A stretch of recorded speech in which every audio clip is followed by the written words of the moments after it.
Hello everyone, welcome to my YouTube channel. We are continuing with the video set series on the types of political systems by talking about what a democracy is and how it fosters people to be civically engaged. This political system is important for giving power to the people to hold political leaders accountable and have a voice in shaping how society functions. When we think of how a democracy works, there are many things that can come to our mind. They include having dialogue with each other, voting, protesting, attending town hall meetings, knowing the Constitution, signing or carrying petitions, and much more. There are many definitions of a democracy since human beings have been experimenting with democracy for more than 2,000 years, but we have never settled on just one way to give power to the people.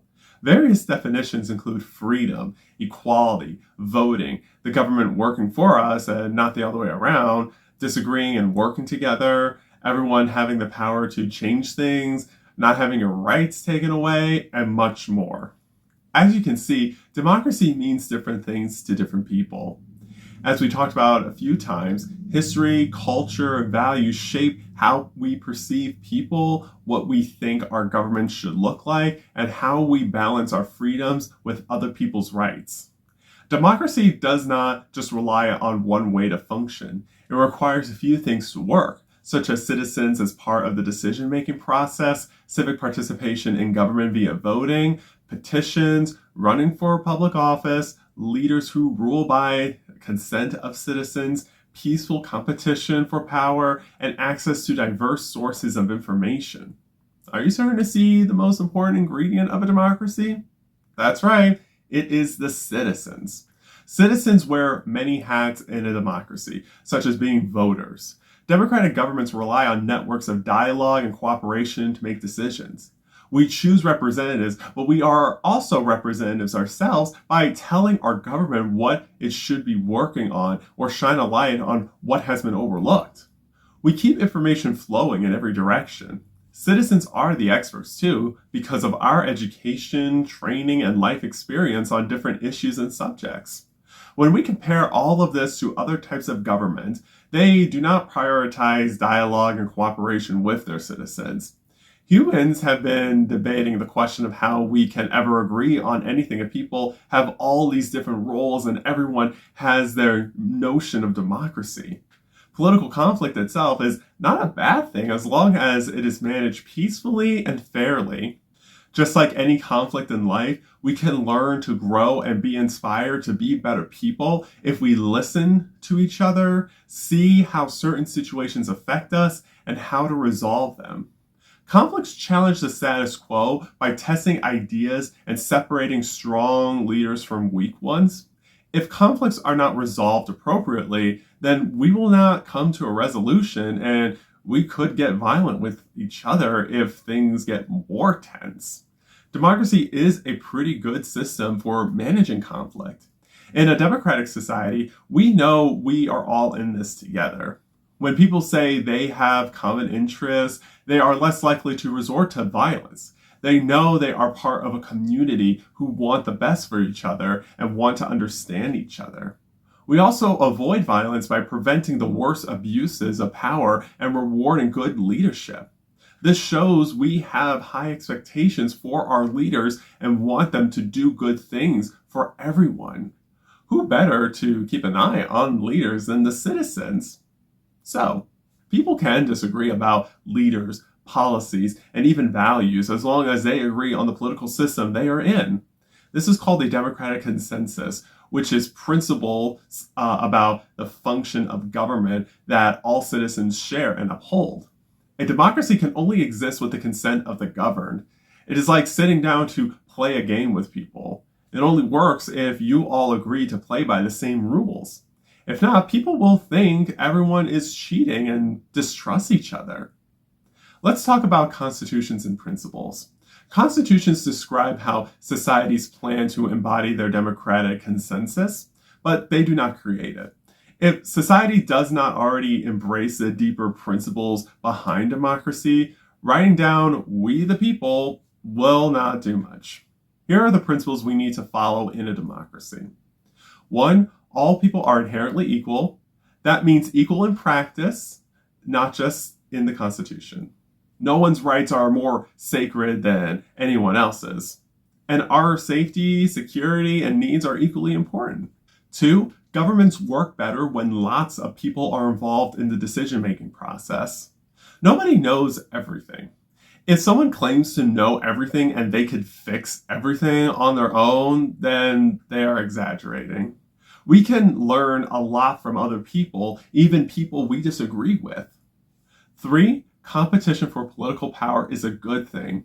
This only works as long as the competitors follow the rules. Political leaders need people to support their ideas. After all, the leaders need to explain why they should be in charge of your community. 4, leaders must be accountable to their people.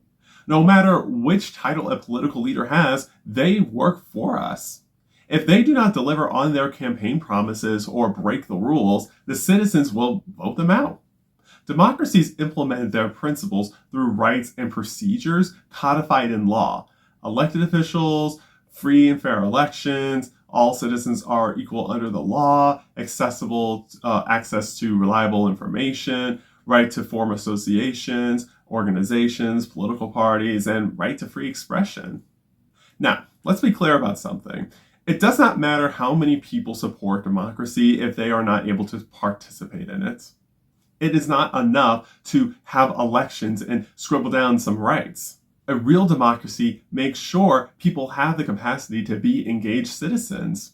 These include having the free time to get involved in those associations we have the right to create, a good education so we can understand what our choices might mean, measures to make sure our economic status does not limit how much we can participate, and trust that our skin color, gender, religion, the language we speak, or whatever will not keep us from our rights. For centuries, political thinkers have debated whether to draw the line between the requirements and rewards of democracy. There are minimalists who want a liberal democracy, and maximalists want a social democracy. Minimalists would say democracy should protect citizens from arbitrary rulers and give them a role in decision making. Maximalists would say, hold on, you also need political and socioeconomic equality. Another thing to be clear about is that equality does not automatically come from democracy, but democracy gives us all the rights to participate.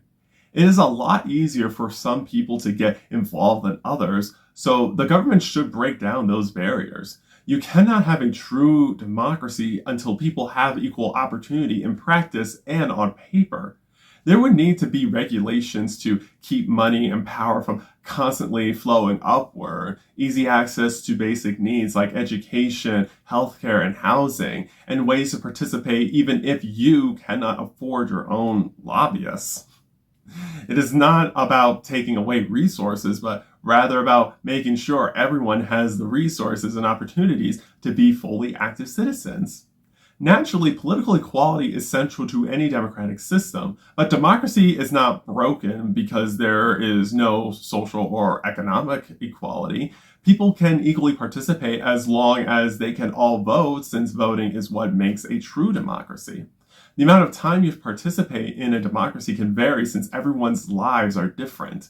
There is no one right way to participate in government. Every democracy develops its own unique ecosystem, but they grow from the same foundation.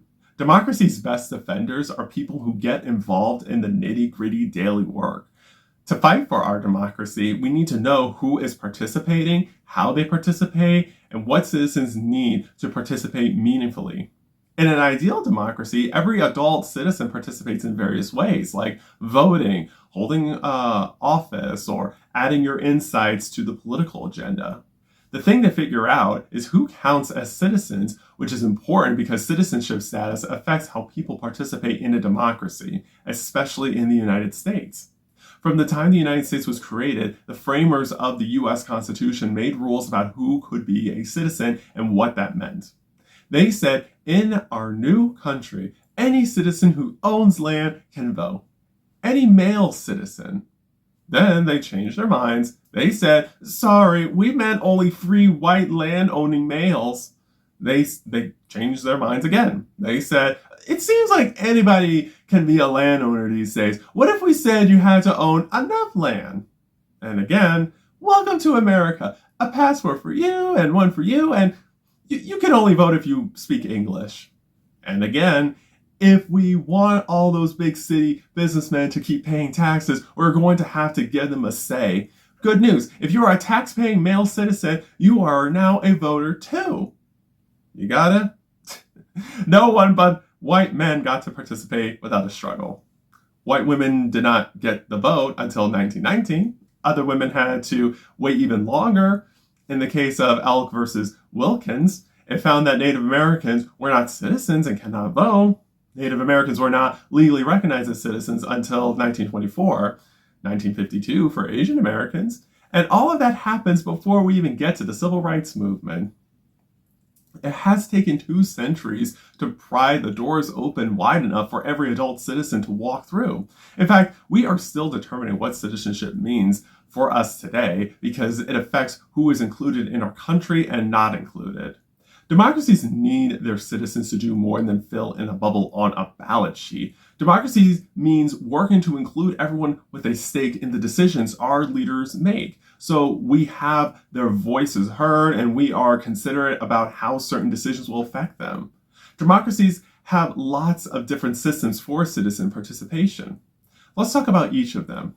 In a representative democracy, citizens choose people to serve as their champions in the decision-making process. It is where we pick people to act on our behalf and handle the everyday government stuff. We have a number of representative profiles for you to choose from. For instance, by population size, such as the U.S. House of Representatives, by territory, such as the U.S. Senate, religious or ethnic identity, tribe or clan for those with traditional preferences, and a lottery. In a direct democracy, every citizen can participate in all or most decisions. It works well for small communities like towns or villages. For an initiative, it is when the people draft a law and vote on it directly without going through the legislature. For a referendum, it is when the legislature asks the people to vote on a law before it goes into effect. Sometimes these are great. If the legislature will not deal with an issue sometimes, we can handle it ourselves, but it is not always easy. Some years there are dozens of measures to vote on. Some topics are complex. It is hard to understand what a yes or no vote means. Sometimes we decide how people should participate based on what kind of decisions need to be made. Citizens can play an important role even if they are not the final decision makers. In a participatory democracy, the goal is to get as many people participating as possible. These include initiatives and referendums, town halls, or political opinion surveys.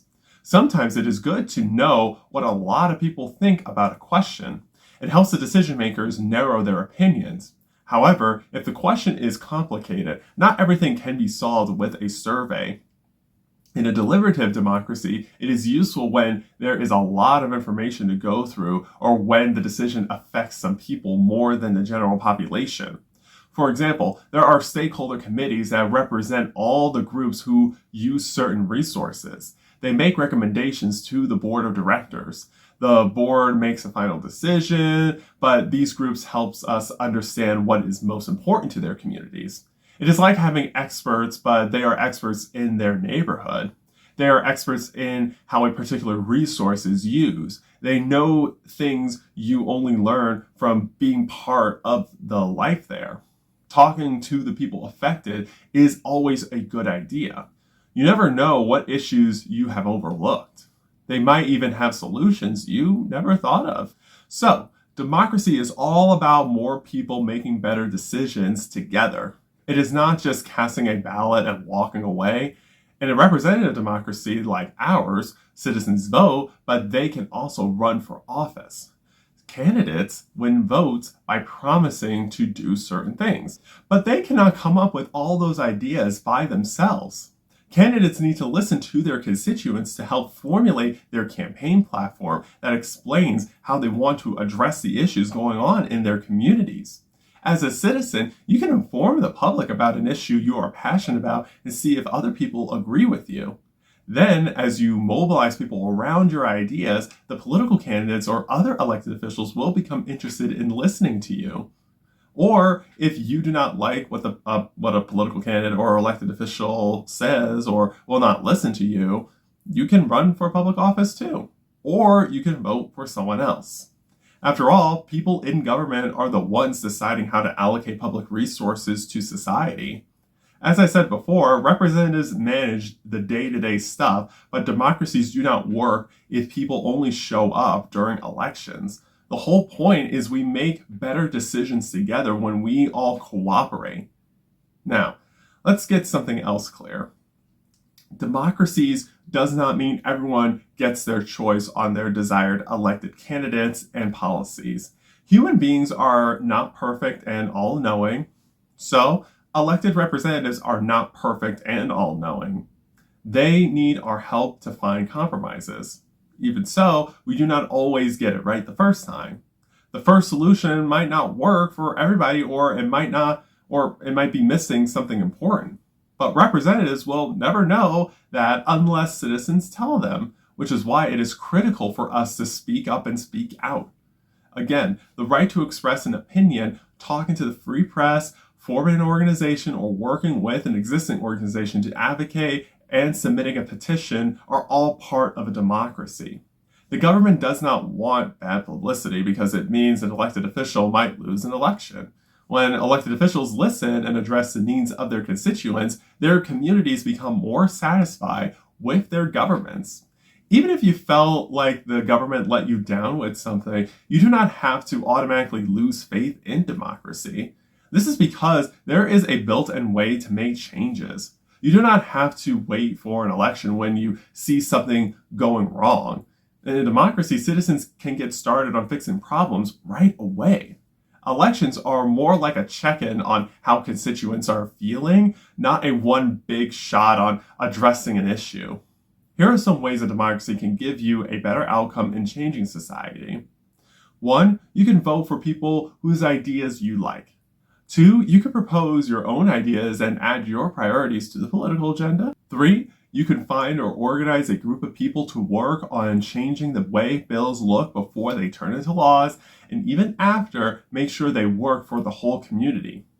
4, the only absolutely essential thing you must do is to vote. Democracies do not always work like they are supposed to, of course. Sometimes they are designed to fail. That is why it is so important that we do our best to stay engaged, hold our leaders accountable, and raise our kids to be active and productive citizens. The questions you need to know are what is going on in your community, what the history of a certain issue is, who is involved in your community, who has not been involved but should be, what is the actual problem trying to be solved, and what the consequences are for not solving a problem. Some issues are so complicated that we need people who can help us understand, such as people deeply involved in the community or people who are knowledgeable about a relevant subject. The other thing we need is access to information, such as a free press and media we can trust. Access to information is a fundamental human right. In fact, this is made clear in Article 19 of the Universal Declaration of Human Rights. It states everyone has the right to freedom of opinion and expression. This right includes freedom to hold opinions without interference and to seek, receive, and impart information and ideas through any media and regardless of frontiers. No one is an expert on every issue. So if we want people to get involved, we need to educate and guide each other in learning about stuff. We also need information to know if our government is keeping its promises. Democratic societies around the world agree that informed citizens make governments work better. Democracy cannot function unless we can get the information we need when we need it, which is why the United States passed laws to guarantee access to all kinds of information, such as the Freedom of Information Act that allows people to see government information. Access to information means the government has to collect and preserve information about what it is doing. If we ask for it, the government has to give it to us, and we can share what we learn with other people. In a healthy democracy, they cannot interfere with any of this. There are some exceptions for national security and protecting privacy, but the government should not put barriers, including making it expensive or time-consuming to access information. When the folks in charge start trying to hide the data, we should all get worried and mad. One more thing about information is you can have all the information in the world sitting right at your feet, but it is not good if you do not know or you don't know where to get it and how to use it. This is why we need good educational resources to easily access information. Freedom of information helps us make sure they are working as they should. Education gives us the tools to get information, understand it, and keep the government accountable to the citizens. Our leaders also have to listen to us.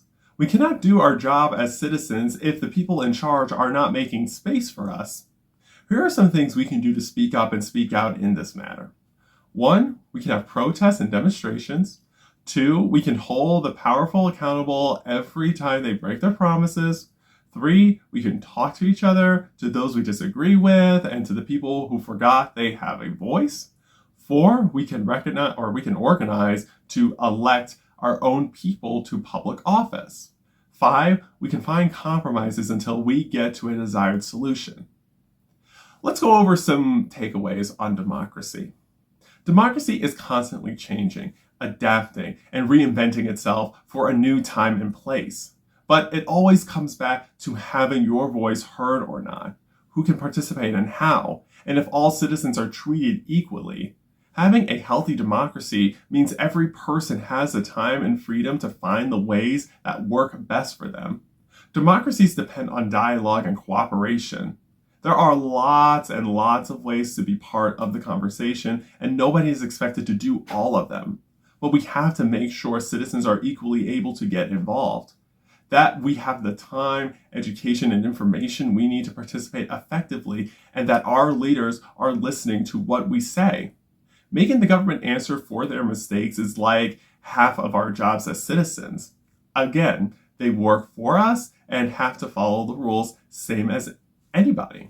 If the rules do not apply to some folks, then we're not equal after all. Not to mention, our leaders start thinking about government as a way to get rich instead of serving the people, like those industrialists we discussed in my previous video.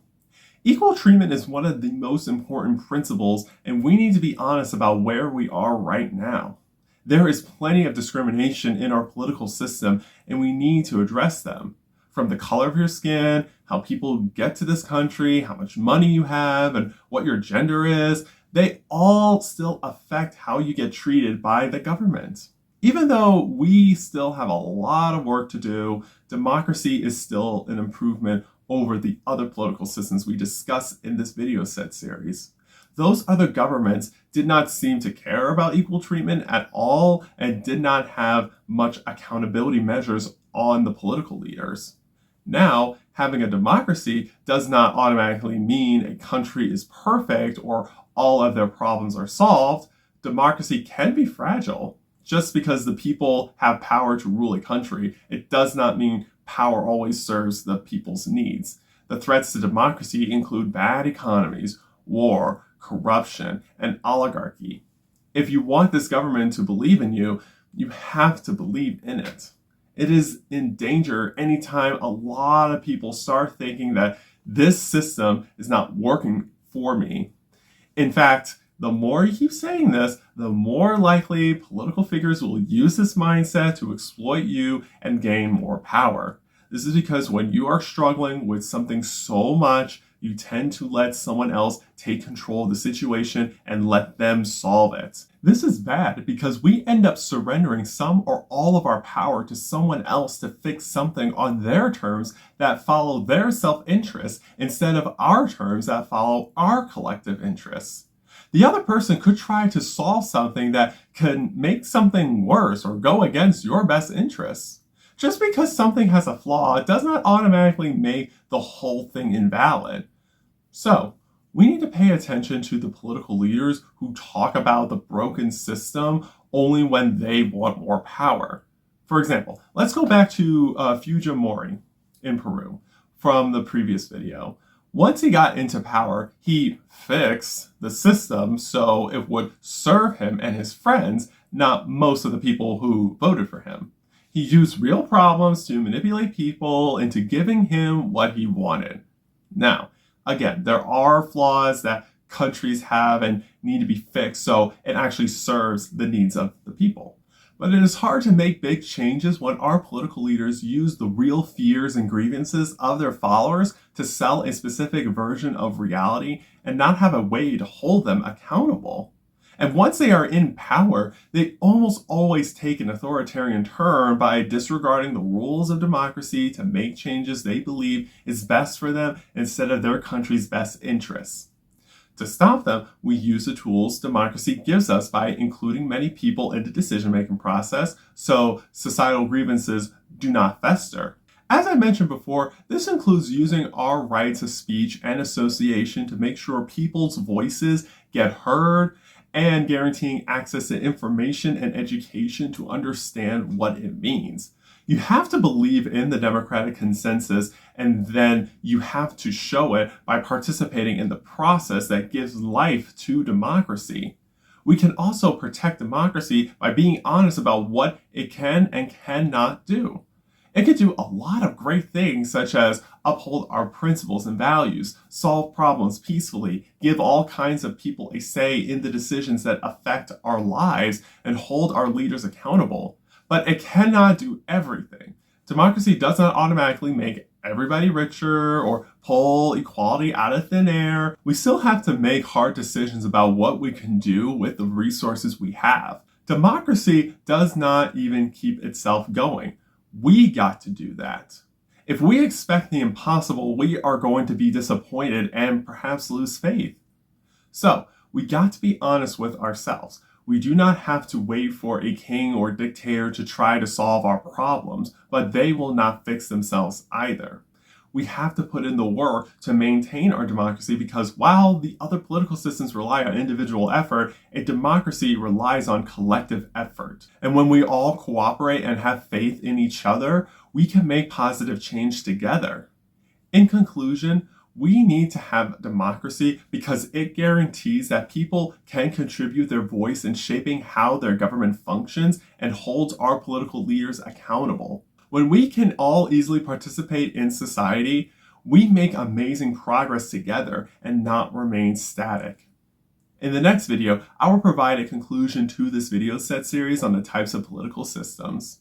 Until then, please like this video, subscribe to my YouTube channel, and turn on the post notifications so you will be notified when I post my next video. I appreciate your support. Remember, you are powerful, you are capable, and you are the changemaker our society needs. Thank you so much for watching this video. I will see you soon.